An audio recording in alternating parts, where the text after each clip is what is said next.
कुछ कहानियां ऐसी होती हैं जिन पर यकीन करना बहुत मुश्किल हो जाता है। इस वीडियो में हम आपको एक ऐसे केस के बारे में बताएंगे जो पुलिस ने पहले कभी नहीं देखा था। यह कहानी आपको हैरान कर देगी। ये कहानी एक औरत की है जिसका नाम टेरिस्टा बासा था।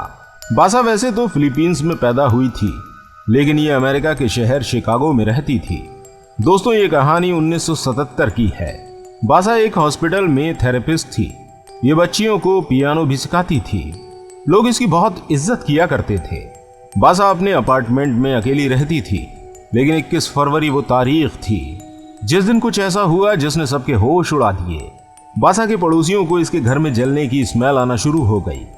पता चला कि बासा के अपार्टमेंट में आग लग चुकी थी। लोग डर के मारे इस बिल्डिंग से बाहर निकल आए।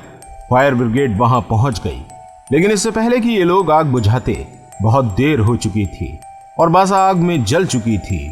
पुलिस ने जब इस मामले की छानबीन शुरू की तो इनको समझ में आ गया कि ये कोई हादसा नहीं था, बल्कि बासा को पहले कत्ल किया गया था। फिर इसके अपार्टमेंट में आग लगा दी गई थी ताकि इसके कत्ल के सारे सबूत को मिटाया जा सके। इसकी वजह यह थी कि बासा की लाश के पोस्टमार्टम से पता चला कि इसको पेट में कई दफा छुरा मारा गया था और फिर इसके अपार्टमेंट को आग लगा दी गई थी ताकि ऐसा लगे कि बासा जलकर मरी है। दोस्तों, अगले कुछ हफ्तों में पुलिस ने बासा से जुड़े कई लोगों को इन्वेस्टिगेट किया। इसके पड़ोसियों से पूछताछ की, लेकिन इनके हाथ कोई सबूत नहीं लगा। बासा एक सीधी सादी सी औरत थी। किसी की इससे कोई दुश्मनी नहीं थी। कोई इसको इतने भयानक तरीके से क्यों मारेगा? पुलिस इस केस को सॉल्व नहीं कर सकी। कई महीने गुजर गए और यह केस बंद होता दिखाई दे रहा था। लेकिन फिर कुछ ऐसा हुआ जो आज तक पुलिस की समझ में नहीं आ सका। 6 महीने बाद बासा की एक दोस्त जिसका नाम रेमी था, इसको अजीब से सपने आना शुरू हो गए। ये औरत बासा के साथ हॉस्पिटल में काम करती थी। इसके ख्वाब में यानी सपने में बासा आती थी। इसके मुताबिक बासा इसको सपने में कहती थी कि ये पुलिस को जाकर बताए कि मुझे कत्ल किया गया है और मेरा कातिल एक आदमी एलन शोवरी है। यह आदमी भी उसी हॉस्पिटल में काम करता था जहां बासा काम करती थी। अजीब बात यह थी कि रेमी अक्सर नींद में ये सारी बातें बोलना शुरू कर देती थी और उसका पति भी ये बातें सुन रहा होता था।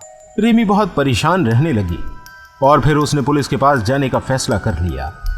इसने पुलिस को अपने सपनों के बारे में बताया। पुलिस हैरान थी कि जो केस 6 महीनों से सॉल्व नहीं हुआ, वो एक ख्वाब की बेस पर कैसे आगे चलाया जाए। इसके मुताबिक बासा उसको सपनों में बताती थी कि इस आदमी ने मेरे जेवरात चुराने के लिए मुझे कत्ल किया था। रेमी को ये ख्वाब बार बार आते थे।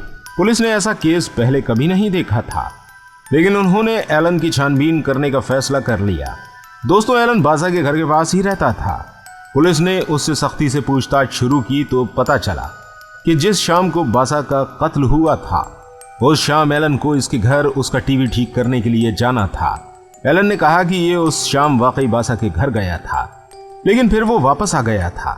पुलिस को इस पर और शक होने लगा। पुलिस के पास अब एक इंसान मौजूद था जिसने शायद बासा को कत्ल किया था। पुलिस ने इस आदमी को गिरफ्तार कर लिया। इसी दौरान पुलिस को यह टिप भी मिली कि एलन की एक मंगेतर है जिसके पास कुछ महीने पहले काफी कीमती जेवरात आए हैं। पुलिस हैरान थी क्योंकि रेमी को ख्वाब में बासा ने यही बताया था कि एलन ने उसके जेवरात चोरी किए हैं। दोस्तों, ये अजीब केस मीडिया में भी बहुत मशहूर हो गया था क्योंकि पुलिस एक सपने की बिना पर इस केस को सॉल्व करने वाली थी। कुछ दिनों के बाद ही एलन ने अपने जुर्म को कबूल कर लिया। इसका कहना था कि ये बासा के घर टीवी को ठीक करने गया था, लेकिन वहां जाकर इसने उसकी अलमारी में रखे कीमती जेवरात देख लिए। ये वापस अपने घर गया और छुरा लेकर आ गया। इसने बासा के जेवर चुराने के बाद उसको कत्ल करके इसके अपार्टमेंट को आग लगा दी। दोस्तों, इस केस ने पूरे अमेरिका को हैरान कर दिया था। रेमी को क्या सच में बासा ने सपने में आकर ये सब बताया था, या फिर ये औरत पहले से कुछ जानती थी और ये ख्वाब सिर्फ एक बहाना था? खैर, इस केस का पुलिस के पास कोई जवाब नहीं था।